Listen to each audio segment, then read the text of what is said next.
Olá, me chamo Denise Colim, professora da PUC do Paraná, parceira técnica do Unicef.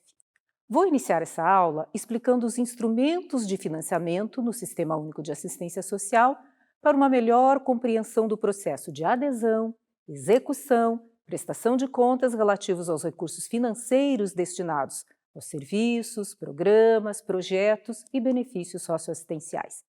Acompanhe na tela uma síntese dos mecanismos que correspondem à forma de subsídio das ofertas do SUAS. O primeiro deles diz respeito ao repasse direto aos beneficiários, e ele se refere ao benefício de prestação continuada, aos benefícios eventuais e aos programas de redistribuição de renda, como, antigamente, o Bolsa Família, agora o Auxílio Brasil. O segundo deles se refere às modalidades de transferência fundo a fundo. Elas são feitas para os serviços continuados, para os benefícios eventuais, para o processo de aprimoramento da gestão. Também eles são passados fundo a fundo no caso dos programas, dos projetos e das emendas parlamentares.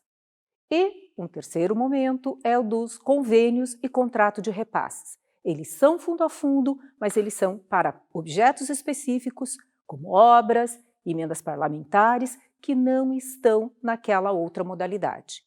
E, por fim, temos os termos de colaboração e de fomento. Eles são destinados para o financiamento das prestações da rede socioassistencial e que são realizados através de repasses do Fundo Municipal para as entidades prestadoras de serviço. A adesão ao cofinanciamento do SUAS expressa o compromisso do ente federado no cumprimento das exigências legais relativas aos direitos socioassistenciais, para a execução dos pactos firmados nas instâncias de pactuação e de deliberação e são baseados em critérios técnicos de partilha de recursos, na qualidade das ofertas, considerando algumas premissas. A primeira delas é a expansão qualificada dos serviços continuados. Então, você pactua o critério e você verifica a necessidade de cobertura para aquela proteção social. Então, a segunda proposta é a ampliação da cobertura na direção da universalização. A terceira é a garantia das condições para a manutenção da capacidade do atendimento. Eu recebo recurso para continuar prestando serviços, para executar os projetos, para executar os serviços, para transferir benefícios. E a última é a identificação do volume de serviços e benefícios conforme o diagnóstico que foi realizado pela vigilância socioassistencial.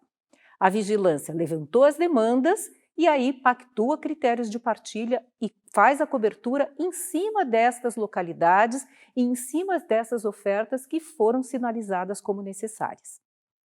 O fluxo de adesão ao cofinanciamento federal se inicia, portanto, por meio da formalização do aceito do município às exigências e aos critérios que foram definidos para a prestação dos respectivos serviços, programas, projetos que estão sendo desencadeados.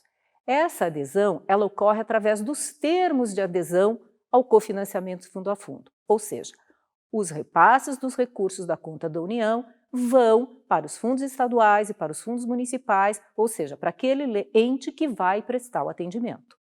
No caso do financiamento estadual, recomenda-se sempre adotar a mesma sistemática, ou seja, executa a adesão, faz o repasse do recurso, preenche um termo que comprova esse efetivo compromisso.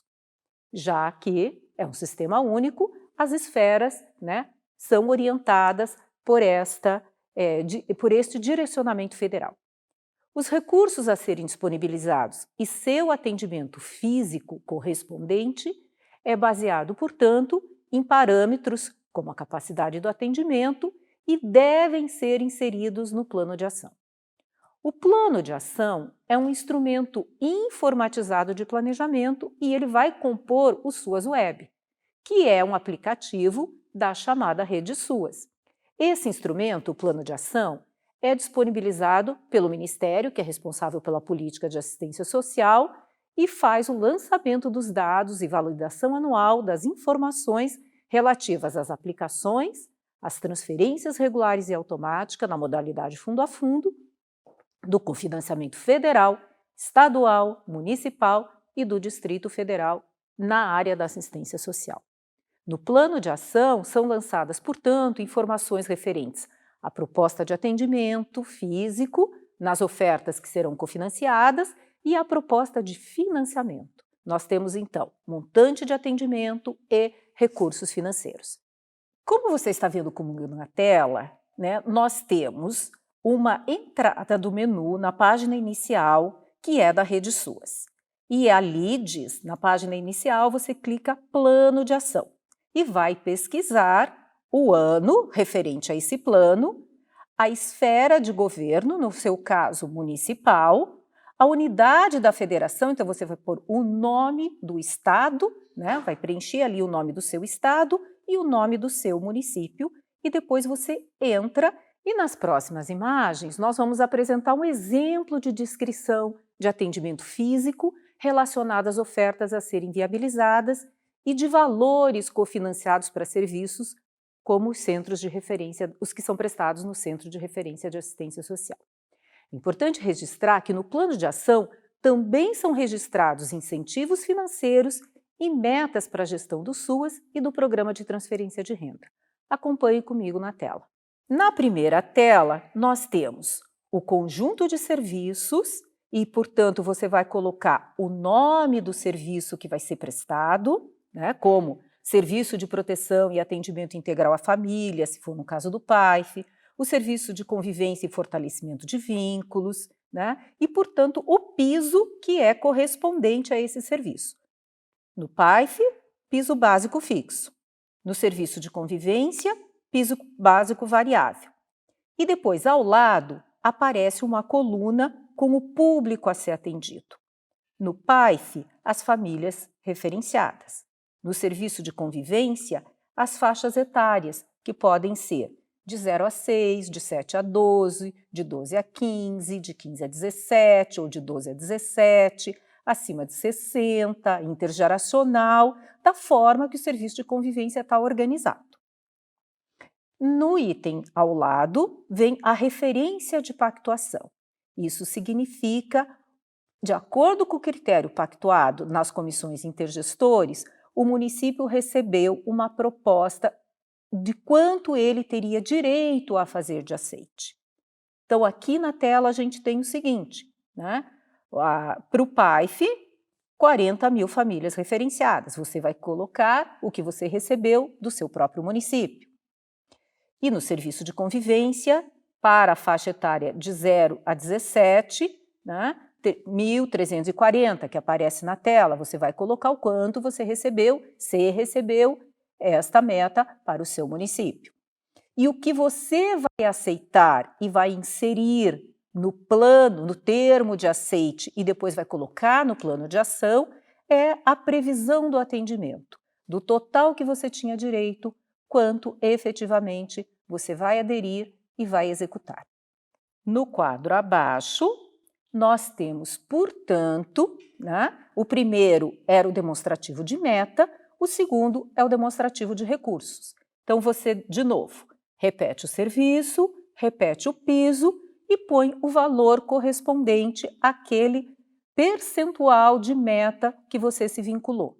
Então, tem um valor de referência para aquele piso, o quantitativo de metas, a multiplicação é o total de recursos financeiros que serão colocados.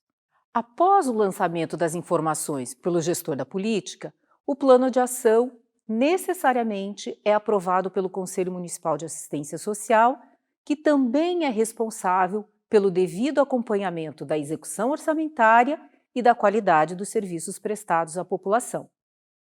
A prestação de contas é a última etapa da execução do cofinanciamento no SUAS e detalha os recursos recebidos e os gastos executados de acordo com o que foi planejado. A prestação de contas do cofinanciamento federal é apresentada por meio do preenchimento do demonstrativo sintético anual de execução físico-financeira do SUAS, com a finalidade de verificar o cumprimento das metas físicas e financeiras do Plano de Ação dos Estados, do Distrito Federal e dos municípios. Nesta imagem projetada, temos um exemplo do demonstrativo físico-financeiro. Então, novamente, você entra na página inicial do Rede SUAS e vai olhar daí o demonstrativo físico-financeiro. Escolhe o ano, o estado a que você pertence, a esfera de governo, se é municipal, estadual ou do Distrito Federal, o seu município, e vai verificar, portanto, qual o serviço que foi elencado no plano de ação, qual a meta, qual o montante de recurso e vai fazendo o preenchimento do respectivo atingimento da meta e do respectivo gasto dos recursos que foram repassados. Esse demonstrativo é preenchido anualmente pelo órgão gestor da política de assistência social e deve ser submetido à apreciação do respectivo Conselho Municipal de Assistência Social, que pode aprová-lo, rejeitá-lo parcialmente ou rejeitá-lo integralmente.